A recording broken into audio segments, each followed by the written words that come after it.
Still on the education sector, Education Cabinet Secretary Jacob Kaimenyi says there is need for dialogue between education stakeholders and the government over the controversial decision to scrap off the ranking of schools.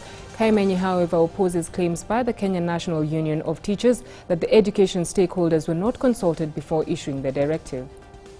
This report involved all stakeholders, including NAT. They were involved in this. That's number one. KNUT has a right, like any other citizens, to express their divergent opinion. It is their constitutional right. It does not necessarily mean they are right, but we must seek dialogue in addressing the concerns of this nation. And to the opposition camp, after speculation and even public proposals from quarters within the opposition camp, opposition leader Raila will not vie for the Homabay senatorial seat. Raila has instead asked party officials to identify a suitable candidate.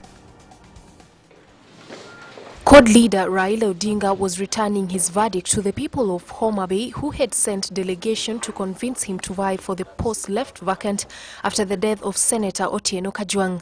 He was given 3 days by elders to decide whether to go for the seat or not. The opposition leader rejected the offer, saying he has a lot on his plate already. I will therefore have to let down the elders and leaders of Homabay and the MPs who showed faith in me for the Senate seat.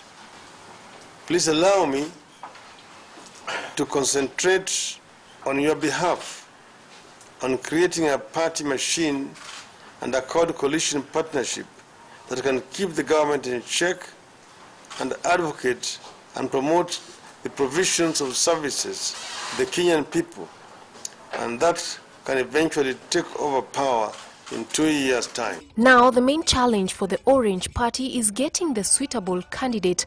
Already, Raila has called for sobriety as the politics start. I'm asking our new party executive to immediately embark on identifying a suitable candidate to carry the party's flag in the February 2nd, 2015 by-election in Homabay.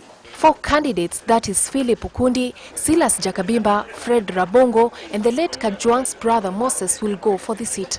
I take the speech of the former Prime Minister, who is the party leader of our ODM party. I think he's a man of great wisdom. He has reviewed the situation and looked at the sentiments coming out of our county.